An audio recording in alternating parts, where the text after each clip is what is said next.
नमो वरियन्ताणं नमो सिद्धाणं नमो वायर्याणं नमो वज्रायाणं नमो लोये सौवसागुणं ऐसो पंच नमुकारो सौवपावपणासनो मंगलानं च सौदेशीं परमं वै मंगलम् मंगलम भगवान वीरो मंगलम गौतम प्रभु मंगलम स्थूलभद्राद्या जैन धर्मोस्तु मंगलम। प्रवचनનો વિષય છે એક પુણ્ય પુરુષની પરાક્રમ કથા. પ્રભુ વીરના સમયમાં બનેલી આ સત્ય કથા સાહસ કથા આવતી 24મી દેવતીર્થકૃત નામે 22મા તીર્થંકર થનારા વીર પુરુષ અંબર ક્ષત્રિયની આ કથા એક તીર્થંકરના આત્માની કથા છે, જે હવે માત્ર એક ભવની અંદરમાં અત્યારે આ તીર્થંકરનો આત્મા દેવલોકની અંદરમાં છે અને ત્યાંથી સીધા ચ્યવી અને તીર્થંકર તરીકે તે જન્મ પ્રાપ્ત કરવાના છે. હવે તીર્થંકર તરીકેના 2 ભવ પહેલા પણ એક વ્યક્તિને જ્યારે સ્ટ્રગલ કરવી પડતી હોય, એક વ્યક્તિને જ્યારે થોડી ઘણી મુશ્કેલીઓનો સામનો પણ કરવો પડતો હોય, હજી તીર્થંકર થવાના છે એટલે પ્રકૃષ્ટ પુણ્ય ઉદયમાં આવ્યું છે.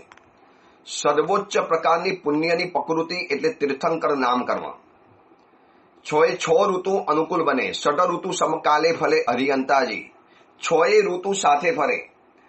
વિશ્વની બધી જ પ્રકૃતિઓનું તંત્ર જેમની સેવાની અંદરમાં સદૈવ હાજર હોય, 64 ઇન્દ્રો જેમની સેવા કરવા માટે લાલાયિત હોય અને જગન્યથી 1 કરોડ દેવી દેવતાઓ જેમની સાથે સતત સાથે ને સાથે રહેવાના છે. અરે આ દુનિયામાં એક વ્યક્તિ તો એવી બતાવો કે જ્યારે પણ બહાર નીકળે, કોઈ નેતા હોય, અભિનેતા હોય, હીરો હોય, હિરોઈન હોય, ક્રિકેટર હોય કે બહુ મોટો માંધાતા હોય, એના વર્લ્ડની અંદરમાં, એની દુનિયાની અંદરમાં અને એની આજુબાજુની અંદરમાં 100 માણસો સ્વતઃ સેવા માટે ભાડુથી લઈને લાવેલા હોય એ વાત નથી કરતો. જેડ પ્લસ સુવિધા હોય અને 2-4-15 બોડીગાર્ડ્સ, અંગરક્ષક અને પહેલવાન જેવા વ્યક્તિઓ આજુબાજુની અંદરમાં હોય એની વાત નથી કરતો. કમાન્ડો બાજુની અંદરમાં હોય એની વાત નથી. એ બધા તો પૈસાથી આવ્યા, પૈસા આપો છો માટે સાથે રહે છે. આ દેવી દેવતાઓ સતત ને સતત તીર્થંકર પરમાત્માની સાથે સદૈવ હાજરા હજુર રહે, સાથે ને સાથે ચાલે. હવે આવા તીર્થંકરનો આત્મા હજી પણ એને સ્ટ્રગલ કરવી પડે, હજી પણ એને થોડી ઘણી આપત્તિ મુશ્કેલીઓનો સામનો કરવો પડે, હજી પણ એ આત્માને કોઈકના આદેશને માનવા પડે. કારણ કે આ જિંદગી છે અને આ જ જિંદગી બતાવવા માટે આપણને આ કથા બતાવી છે.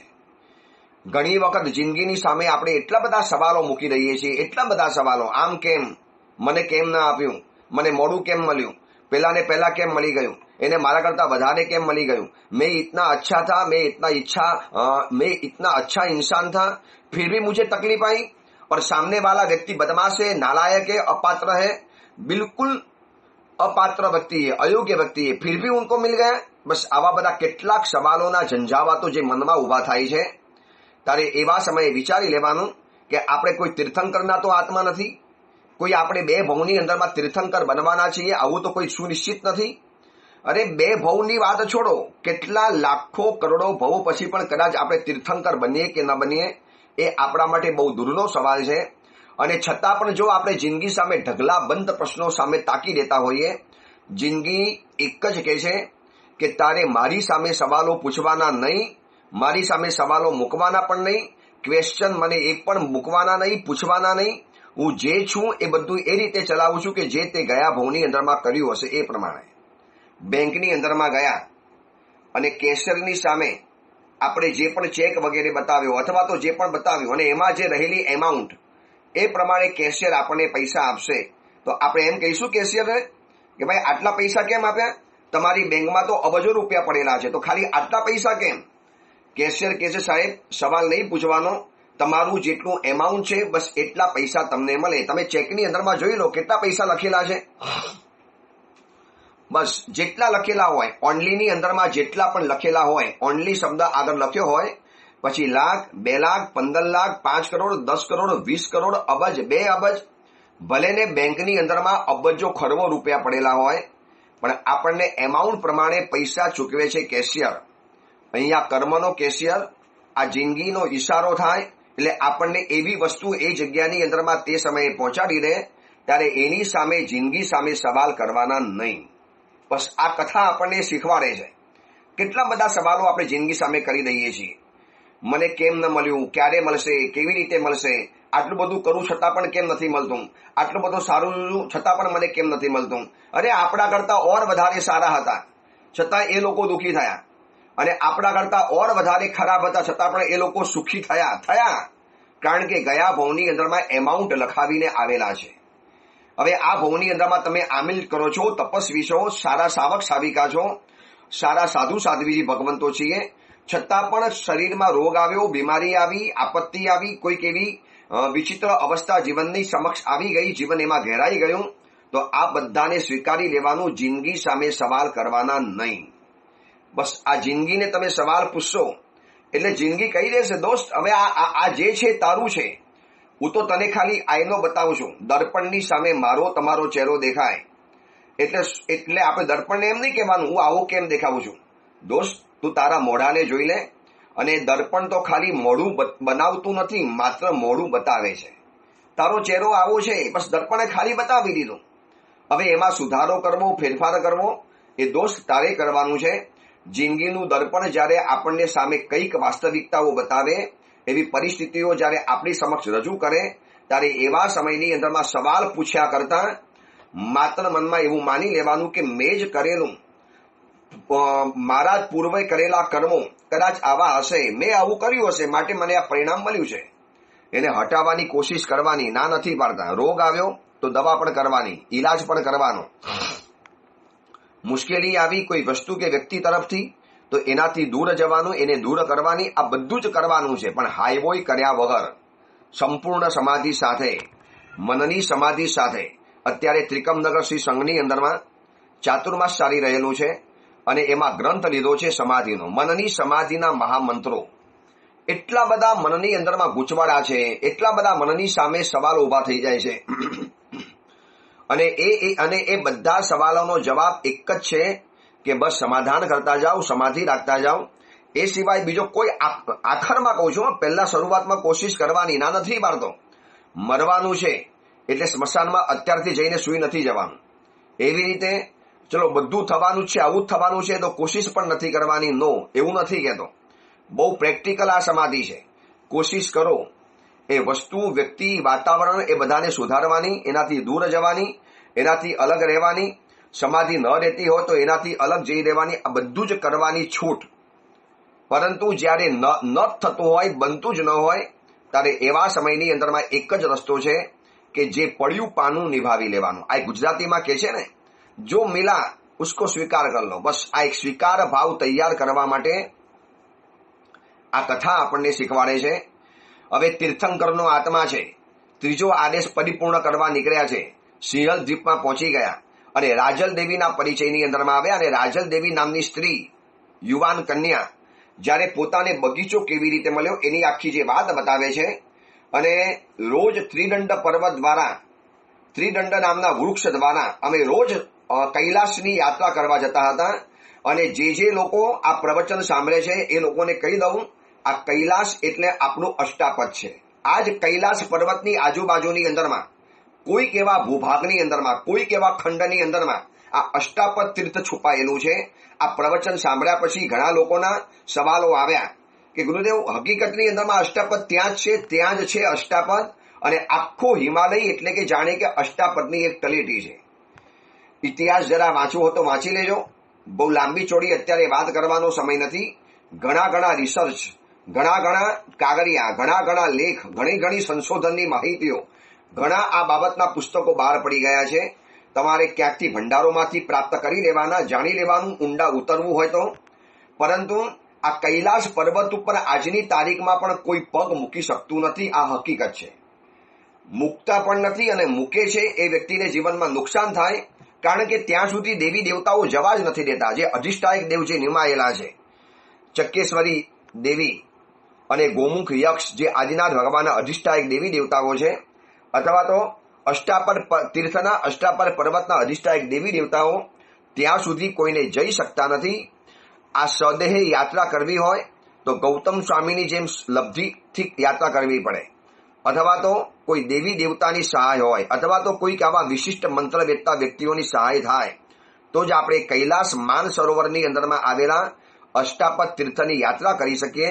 અને એના જે વર્ણન જે મળે છે, અને અહીંયા આ બંને દીકરીઓ જ્યારે ગઈ અને એ બંને જણાએ જે વર્ણન કરેલું છે, અને એ ત્રિદંડ પર્વત દ્વારા રોજ અમે યાત્રા કરવા જઈએ અને રોજ પાછા આવીએ. એમાં સૂર્ય દેવતા મળી ગયા, અને સૂર્ય દેવતાએ જ્યારે એમ માન્યું કે આ લોકો આક્રમણ કરવા માટે આવે છે, પરંતુ અમારા સૌજન્યભરી વાણી, મીઠી વાણી, મધુર વાણી, અમારો વિનમ્ર વ્યવહાર, સામેની વ્યક્તિ કદાચ તમને આડા તેડા સવાલ પૂછે પણ આપણે આપણી સૌજન્યતા ગુમાવ્યા વગર અગર એ વ્યક્તિને વાત રજૂ કરશું તો સજ્જન વ્યક્તિ સમજી જશે કે આ વ્યક્તિ ખોટો નથી, ખરાબ નથી. અને સૂર્ય દેવતા તો સમજી ગયા કે આ તો રોજ કોઈક અષ્ટાપદની યાત્રા કરવા જાય છે, કૈલાસની યાત્રા કરવા જાય, ત્યાં બેઠેલા શિવશંકર અને આદિનાથ પરમાત્માની તીર્થની યાત્રા કરે છે. અને અમારી આ બધી જાણ્યા પછી અમારી આવી દેવ ભક્તિ, કન્યાઓ તમે આટલી નાની ઉંમરમાં આટલી બધી દેવ ભક્તિ ધરાવો છો, તમને ઈશ્વરના દર્શનની આટલી બધી તલબ છે અને તાલાવેલી છે, તમારી ઉંમરની અંદરમાં તો મોજ મજા કરે, કોઈ જલસા વગેરે કરે, અને તમે આટલા બધો આનંદ પ્રાપ્ત કરો છો ભગવાનની ભક્તિ દ્વારા, ઈશ્વરની ભક્તિ દ્વારા. ચલો, તમારી ઉપર હું પ્રસન્ન થયો છું, બોલો બેટીઓ તમારે શું જોઈએ છે, હું તમે માગો એ વસ્તુ હાજર કરવા તૈયાર છું. અમે સૂર્ય દેવતાને પણ એક જ કીધું, સૂર્ય દેવતા અગર આપ પ્રસન્ન થયા હો તો એવી કૃપા વરસાવો, એવી મહેરબાની કરો, એવા અમને આશીર્વાદ આપો કે અમે રોજ નિર્વિઘ્ન રીતે બસ આ જ રીતે કૈલાસવાસી આદિનાથ પરમાત્માના અમે દર્શન કરી શકીએ. બસ અમારી આ એક જ ભાવના છે. વિશ્વ જેને શિવ કહે છે, શંકર કહે છે, એ આપણા માટે આદિનાથ પરમાત્મા છે. અને આદિનાથ પરમાત્માની પછી અલગ અલગ કલ્પનાઓ થવાની અંદરમાં આવી. થોડી ઘણી બતાવી દઉં. મેં બહુ વર્ષો પહેલા એક સ્થાનકવાસી મહાત્માનું પુસ્તક વાંચેલું હતું. મને યાદ છે ત્યાં સુધી વિહાર કરતા કરતા ગયા હતા મારવાડની અંદરમાં, રાજસ્થાનમાં, અને ત્યાં ભેરુ તારક નામનું તીર્થ છે. કેપી સંઘવીના પાવાપુરીથી આ બાજુ આવો એટલે ભેરુ તારક તીર્થ છે, આબુ પર્વતના પાછલા ભાગની અંદરમાં. ત્યાંથી પાછળથી આબુ પર્વત ચડાય છે, અંદરના રસ્તેથી, જંગલના ઘનઘોર રસ્તેથી. અમે ત્યાંથી ગયેલા હતા, અને 2-4 દિવસ જ્યારે ત્યાં રહેવાનું થયું ભેરુ તારક તીર્થની અંદરમાં, મારો વાંચનનો શોખ, લાઇબ્રેરીમાં પહોંચી જાઉં, ત્યાં એક પુસ્તક હાથમાં લાગ્યું, અને આદિનાથ પરમાત્મા અને શિવ શંકર મહાદેવ એની સાથે જે ટેલી કરેલી હતું, અને એમને બહુ સ્પષ્ટ રીતે બતાવ્યું કે આદિનાથ પરમાત્માની જ એક અલગ કલ્પના એટલે લોકોએ મહાદેવ તરીકે સ્થાપિત કરેલા છે. અને એટલી બધી વાતો બતાવી જે થોડી ઘણી યાદ રહી ગઈ, બતાવી દઉં.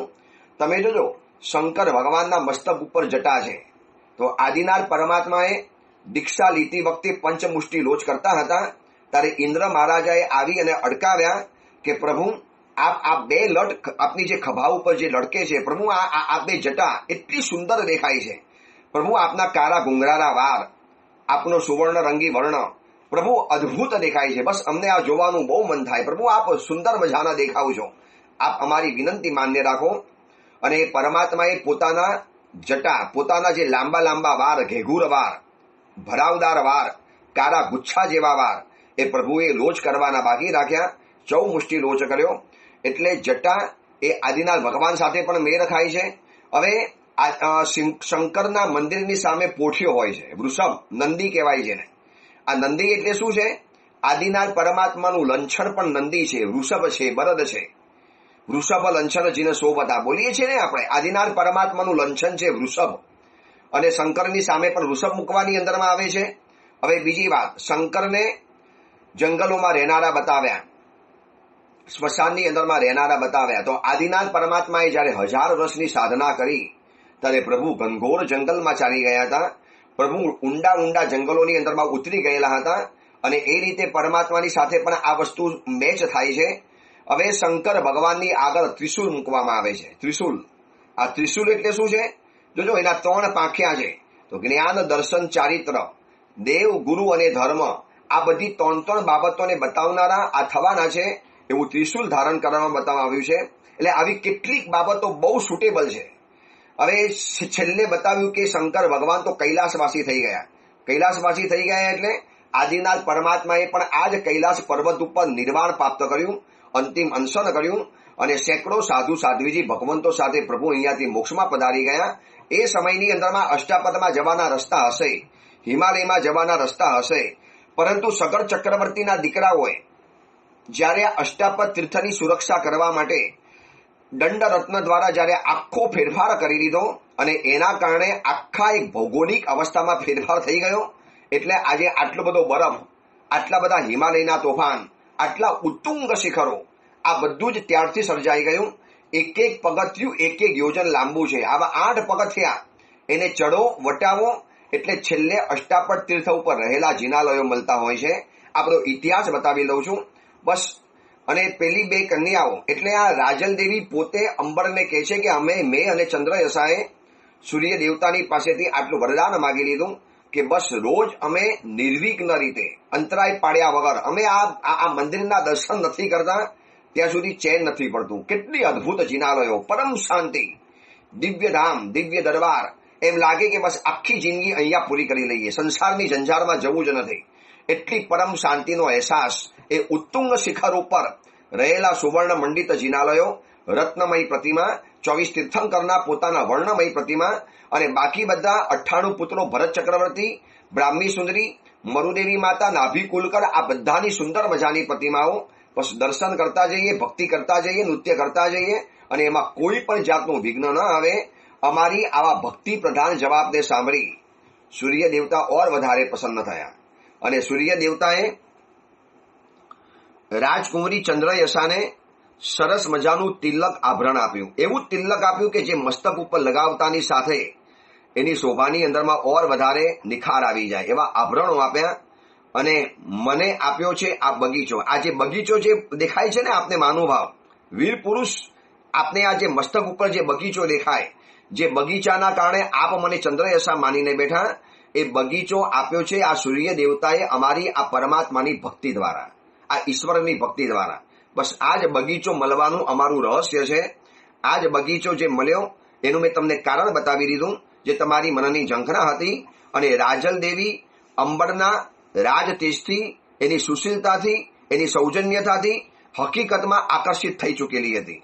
જેમ જેમ એને પોતાની કથા કીધી અને અંબરનો જે મર્યાદા, જે વ્યવહાર, શિષ્ટપૂર્ણ વ્યવહાર, સૌજન્યશીલતા, એનું જે ઔચિત્ય, એનો જે વિનય, એનો જે વિવેક, એનું જે સહજ વર્તન, આ બધું જોયા પછી હકીકતમાં રાજલ દેવી ખેંચાઈ ગયેલી હતી. એનું રાજ તેજ, એનું કમનીય શરીર, એક સુંદર મજાનું સૌષ્ઠવ ભર્યું વાતાવરણ અને મંત્રોના તેજના કારણે ચમકતું દમકતું અંબરનું શરીર, આ બધાના કારણે હકીકતની અંદરમાં રાજલ દેવી અજાણ્યા એવા અંબરથી આકર્ષિત બની ગયેલી હતી. હવે એને પૂછ્યું કે માનુભાવ તમે ક્યાં જવાના? હવે તમે આ નગરની અંદરમાં શેના માટે આવ્યા છો? અને એ વખતે અંબરે કીધું કે ચંદ્રયસાને મળવા માટે આવ્યો છું. કોઈ વાત છુપાવી નથી, ચંદ્રયસાને મળવા માટે આવ્યો છું અને એક વિશિષ્ટ કારણસર આવેલો છું. બસ જઈશ નગરની અંદરમાં અને મારી રીતે રાજાના દરબાર સુધી પહોંચવાની કોશિશ કરીશ. ત્યારે રાજલ દેવીએ કીધું કે રાજાના દરબારમાં તો તમે એમ જઈ નહીં શકો, તમે ચંદ્રયસાને એમ સીધી રીતે નહીં મળી શકો. અમારા નગરના મોટા રાજા છે, મોટી રાજપુત્રી છે, એમ કોઈને ન મળી શકે. અંબરનો જે આત્મવિશ્વાસ, કાંઈ વાંધો નહીં, જોઈ લઈશું. રસ્તો એવો કરીશ કે સ્વયં રાજા મને તમારો રાજા સ્વયં મને એના દરબારની અંદરમાં હાથ પકડીને લઈ જશે. અંબરનો આ આત્મવિશ્વાસ જોઈને રાજલ દેવી છક્ક થઈ ગઈ. ऐसा कैसे हो सकता है? नहीं मिल सकते हो आप हमारे राजा को. હું તો એની ફ્રેન્ડ છું, મિત્ર છું, સખી છું, એટલે કદાચ જઈ શકું છું. બાકી આ રાજાને મળવું એટલે બહુ તમારે મહિનાઓ લાગી જાય. જોઈ લઈશું. પરંતુ અંબરનો જે આત્મવિશ્વાસ અને વિશિષ્ટ કારણસર અહીંયા આવેલો છે અજાણ્યો વીર પુરુષ, છે કોઈ ઉત્તમ કુલવાન માણસ, છે કોઈ વિશિષ્ટ પ્રતિભા સંપન્ન માણસ. અને રાજલે પણ નક્કી કર્યું ચલો હું પણ તમારી સાથે આવું છું. અંબરે કીધું ઠીક છે, તમારી ઈચ્છા, આવો ખુશીથી સાથે. અને અંબર નગરની અંદરમાં પહોંચ્યા. બરોબર નગરનો જે મુખ્ય રાજમાર્ગનો ચોક, રાજપથક જેને કહેવાય, જ્યાંથી હજારો લાખો માણસોને અવર જવર કરવી જ પડે એવી જગ્યાની અંદરમાં જઈને પહોંચી ગયા.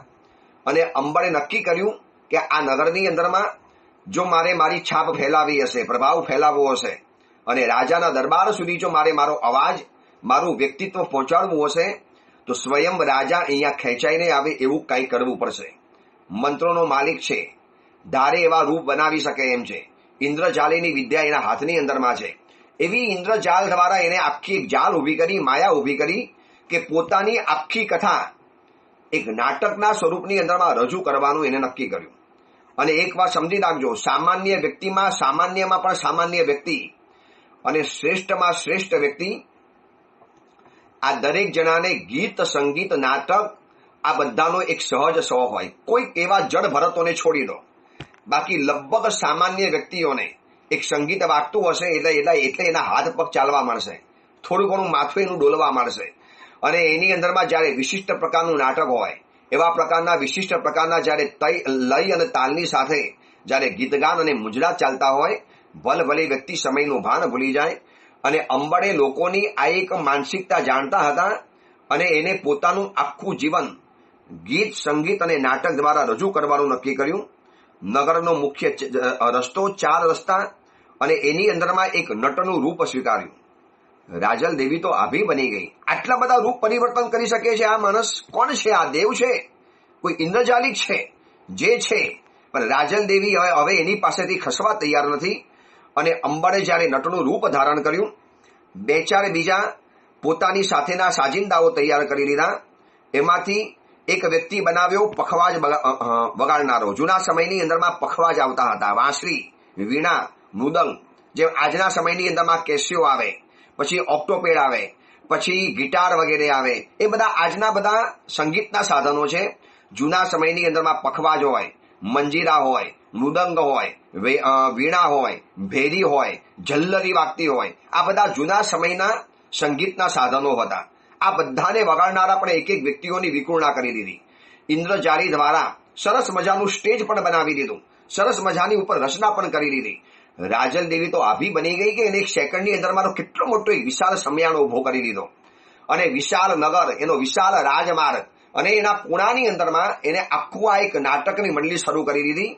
ધીરે ધીરે સંગીત વાગતું ગયું, સંગીતના અવાજ રેલાતા ગયા, દિશાઓ તરફ આ સંગીત ચાલવા મળ્યું. હવાની પાંખે થઈ અને સંગીતના સૂર જ્યારે ફેલાવા મળ્યા, લોકો ધીરે ધીરે આવ્યા. કોઈના પેલા કાન ખેંચાયા, પછી આંખ ખેંચાય, પછી પગ ખેંચાયા. 2 જણા જમા થયા, 4 આવ્યા, 8 આવ્યા, 16 આવ્યા, 1000 આવ્યા, 2000 આવ્યા. અને ધીરે ધીરે ધીરે ધીરે અડધી ઘટિકામાં તો હજારો વ્યક્તિઓ ભેગી થઈ ગઈ. તમાશાને ક્યારે તેડું ન હોય. અને આ બાજુ અંબર મુખ્ય નટ બન્યો છે.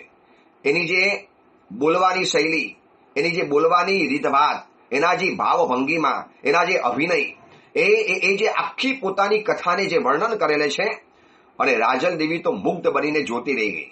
જેમ જેમ પાત્રોની જરૂરિયાત પડતી ગઈ એમ ઇન્દ્રજાલની વિદ્યા દ્વારા નવા નવા પાત્રો ઉમેરતા ગયા અને પોતે પણ રૂપ પરિવર્તનની વિદ્યા દ્વારા અવનવા રૂપોને ધારણ કરતા ગયા. અને પોતાની જ આખી કથા પોતે જ આખે ગીત, નાટક અને નૃત્ય દ્વારા જ્યારે એને રજૂ કરી. બસ એક નાનકડો બાળક છે, ગરીબ અવસ્થાની અંદરમાં છે, અનાથ રહેલો છે, આંખોની અંદરમાં સપના છે, મનની અંદરમાં અરમાન છે, શરીરની અંદરમાં ઉત્સાહ છે, રગ રગની અંદરમાં સાહસ પરાક્રમ ભરેલું છે. આવો એક બાળક છે અને મોટો થતો ગયો. એને દુનિયાદારી જીવવી છે, દુનિયાની અંદરમાં યશ કીર્તિ નામના પેદા કરવી છે. સામાન્ય ઇન્સાન તરીકે જન્મ લીધો, પણ સામાન્ય ઇન્સાન તરીકે મરવું નથી. આવા બધા આંખોની અંદરમાં સપના સેવીને આ બાળક આગળ વધે છે અને દરની ઠોકર ખાય છે, ખૂણે ખૂણાની અંદરમાં જાય છે, વિશ્વની પ્રત્યેક જગ્યાઓની અંદરમાં જઈ આવે છે, જીવનના અનુભવો વ્યક્ત કરે છે. આ બધું જ નાટકની અંદરમાં એવા પ્રકારના પાત્રો દ્વારા નાનકડો બાળક હોય તો બાળકનું રૂપ બનાવી લે, યુવાનો હોય તો યુવાનનું રૂપ બનાવી લે. અને પોતાની કથા વચની અંદરમાં એવા ડાયલોગ્સ, વચની અંદરમાં એવા સંવાદ, વચની અંદરમાં એવા ગીત, વચની અંદરમાં એવા નૃત્યો અને એવા બધાની ભંગીમાઓ સાથે જે શરૂ કર્યું, નહીં માની શકો. આખું નગર પુતરાની જેમ, જાણે કે પુતરા બાંધી લીધા હોય એની જેમ લોકો સ્તબ્ધ બની ગયા. અંબરની એક પ્રચ્છન્દ કાયા અને એની સામે એનું રાજ તેજ અને એની સામે અને આ ગીત સંગીતની અદ્ભુત કલા અને એ લોકોની સામે જ્યારે પ્રસ્તુત કરતા ગયા, રાજલ દેવી જેવી સ્ત્રી પણ એનાથી આકર્ષાઈ ગઈ, મુક્ત બની ગઈ કે આ માણસના કેટલા પ્રકારના રૂપ રહેલા છે. અને જનતા જે સામે ઉભેલી છે, એક પછી એક આવતા જ ગયા, ભીડ વધતી ગઈ અને અંબર પોતાની જીવનની કથાને આગળ ને આગળ કહેતા ગયા. એ ધનગીરી પર્વત કોઈએ કીધું કે જાઓ પહોંચી જાઓ, બાકી તો આમ તમારી જિંદગી આખી પૂરી થઈ જવાની. એટલે માતાના આશીર્વાદ જીવનમાં જોઈએ. કોઈક વ્યક્તિના આશીર્વાદ જો આપણા જીવનમાં વરસતા હોય તો અંતરાય અને મુશ્કેલીના વચમાં પણ આપણે હેમખેમ બચી જઈએ. આ બધી જ વાતોને ગીત સંગીત દ્વારા, સંવાદ દ્વારા એક નાત્રિકામય રીતે, નાટિકા સ્વરૂપે, નૃત્ય સ્વરૂપે, નાટ્ય સ્વરૂપે રજૂ કરે છે. અને ગોરખ માતા યોગીનીનું પણ રૂપ લીધું, એ ધનગીરી પર્વત બતાવી દીધો. લોકો તો આભા બની ગયા કે આ બધું આપણી સામે કેવી રીતે દેખાય છે. લોકોની બહુ બુદ્ધિ ન ચાલી, ઇન્દ્રજાલી વિદ્યા એવી છવાઈ દીધેલી હતી. પછી લોકો જોતા ગયા. માતાનો આદેશ પ્રાપ્ત કર્યો એ યુવકે, અને યુવકે પહેલો આદેશ પરિપૂર્ણ કર્યો, બીજો આદેશ પરિપૂર્ણ કર્યો. બસ આ બધી કથા આગળ ને આગળ વહેતી ચાલી. એમાં રાજલ દેવીને પણ ખબર ન પડી કે પોતે પણ આ નૃત્યની અંદરમાં કેવી જોડાઈ ગઈ. એ પણ નાચવા માંડી, એ પણ ભાવભંગીનાની અંદરમાં તણાઈ ગઈ. પોતે ભૂલી ગઈ કે પોતાનો કયો મોભો છે. આ નગરની મંત્રી પુત્રી છે. આ નગરની અંદરમાં એક વિશિષ્ટ જનમાન્ય તરીકે પોતે રહેલી છે. આ બધું જ પોતે ભાન ભૂલી અને પોતે પણ અંબરના એક નાટ્યનો ભાગ બનતી ચાલી. અને આ બધો તમાશો રાજમહેલની એક દાસીએ જોયો અને એમાં રાજલ દેવીને નાચતી જોઈ. આભી બની ગઈ. રોડ વચ્ચે આવું એક નૃત્ય મંચ, આવું નાટક. હકીકતમાં દાસીને પણ જવાનું મન નહોતું થતું, એના પણ પગ ચોંટી ગયેલા હતા. પણ એને રાજકુંવરીને સમાચાર તો આપવા જ પડે. ભાગતી ભાગતી, હાફરી ફાફરી, ऐसी दौड़ती दौड़ती दौड़ती चली गई राजकुंवरी के पास. રાજકુંવરી ગજબ હો ગયા. અરે બોલને, શું થયું? આટલી બધી હાફે છે કેમ? શું થયું નગરમાં? કોઈ ધમાલ? અરે ધમાલનું પૂછો નહીં. આ નગરની અંદરમાં એક નટ આવ્યો છે. શું એને નાટ્ય શરૂ કર્યું છે? શું એને અદ્ભુત કથા પકડી છે? અવનવા ભાવ રજૂ કરે છે. અરે રાજકુંવરીજી, આ સુધીની અંદરમાં આપણા રાજાના દરબારની અંદરમાં ઘણા નાટ્યકારો આવી ગયા. ઘણા પ્રકારના આવા આપણે તમાશા જોઈ લીધા, પણ આ કોઈક અલગ પ્રકારનો છે, અજબ ગજબનો છે. આપ પણ પધારો, જોવા જેવું છે. અને વધુ તો વાત એ છે કે આપની પ્રિય સખી રાજલ દેવી પણ એ નાટ્યની અંદરમાં એક નૃત્યાંગના તરીકે ઉભેલી છે અને એ પણ નાચી રહેલી છે. શું બકવાસ કરે છે? એ થોડી નાચતી હોય? મંત્રી પુત્રી છે. સરેઆમ જાહેરમાં ન નાચે, નાચી પણ ન શકે. રાજકુંવરી સાહેબ, ક્યાં બતાવું, મેં ખુદ अपनी આંખો સે દેખકર आई हूं. તમે આવો જોવા માટે. આખું નગર જમા થયું છે. આખું નગર નિર્જન બની ગયું. દુકાનો ખાલી છે, રાજપથ ખાલી છે. નગરના બધા જ ભૂભાગ અત્યારે નિર્જન બની ગયા છે અને બધા જ માણસો અત્યારે એક જ જગ્યાએ દોડે છે. બસ કોઈક અજાણ્યો નાટક આવ્યો છે, નાટ્યકાર આવ્યો છે. એ નાટ્યકાર પણ છે, નૃત્યકાર પણ છે, ગીતકાર પણ છે અને નાંદી પણ એ ભજવે છે. સર્વ પ્રકારના પાત્રો ભજવી જાણે છે અને જરૂર પડે એમ નવા નવા પાત્રો અંદરમાં લાવતો જાય. ક્યાંથી પાત્રો આવે છે ખબર નથી. 32 સ્ત્રીઓ છે જે એની પાછળ નૃત્ય કરે છે અને એની અંદરમાં એક આપણી રાજલ દેવી પણ નૃત્ય કરે છે. રાજકુંવરીથી આ આશ્ચર્ય લાગ્યું. આ કેવી રીતે બની શકે? આ કેવી રીતે શક્ય બને? રાજલ દેવી કયો એવો પુરુષ છે? અને રાજકુંવરી સ્વયં જોવા માટે દોડી. ધીરે ધીરે આ અંબરના નાટકે જે નગરમાં પ્રભાવ ફેલાવેલો હતો અને અંબરની જે કલા કૌશલ્ય, એની જે કથાને રજૂ કરવાની શૈલી, આખા પ્રેક્ષકો મુગ્ધ બની ગયેલા હતા. યાર, આવું તો નાટક ક્યારે જોયું પણ નથી. અને એટલા લોકો ખેંચાયા. ઓલી દાસીએ કીધું એમ ઘરના ઘર, દુકાનોની દુકાનો, નગરના સર્વ રાજમાર્ગો શૂન્ય બની ગયા. બધા એક જ જગ્યાએ જમા થઈ ગયા. એટલી બધી ભીડ, એટલું બધું તુમુલ, એટલું બધું ગીરડી એકઠી થઈ ગઈ, પણ કોઈ અવાજ સુદ્ધા કરવા તૈયાર નથી. બધા કે એ શાંતિ રાખો, આ ગીત આપણું ચાલ્યું જશે, આ સંગીત ચાલ્યું જશે. જોવો તો ખરા કેવું નૃત્ય છે, જોવો તો ખરા કેવી ભાવભંગીમાં રહેલી છે. પરમ શાંતિ. આટલી બધી ભીડ ભેગી થયા છતાં પણ કોઈ ઘોંઘાટ નહીં, કોઈ અવાજ નહીં. અને રાજકુંવરી આ ભીડ જોઈને પેલા સ્તબ્ધ બની ગઈ. આટલી મોટી ભીડ તો આ નગરમાં ક્યારે જમા પણ નથી થઈ. રાજાએ કેટલા આદેશ આપ્યા છે, કેટલી વિશિષ્ટ સભાઓ ભરી છે, જાહેર સભાના મંચો યોજાઈ ગયા, ત્યાં પણ આટલી ભીડ ભેગી નથી થઈ. કોણ છે આ નાટ્યકાર? કોણ છે? ક્યાંથી આવ્યો? શું એને એવો તમાશો પેદા કરેલો છે? અને ભીડની અંદરમાંથી દૂરથી જોયું. દૂર નાટ્ય મંચ ઉપર એક વિશાળ નાટ્ય મંચ છે. એના સૌથી આગળ ઉભો છે આ રાજવંશી તેજસ્વી એવો યુવક. અને અંબરને જોયા પછી દાસીએ જે વર્ણન કર્યું સાચું લાગ્યું. એના જે ભાવભંગીમાં, એનો જે અભિનય, એની જે એક ચાલની અંદરમાં છુપાયેલી એની જે નૃત્યની કલા, આ જોયા પછી એ પણ આશ્ચર્ય પામી ગઈ, કોણ છે આ વ્યક્તિ? અને એમાં જોયું નૃત્યકારોના વૃંદની અંદરમાં રાજલ દેવી પણ નાચતી હતી. એના તો ગળામાંથી અવાજ જ બંધ થઈ ગયો. હકીકતમાં રાજલ દેવી નાચે છે.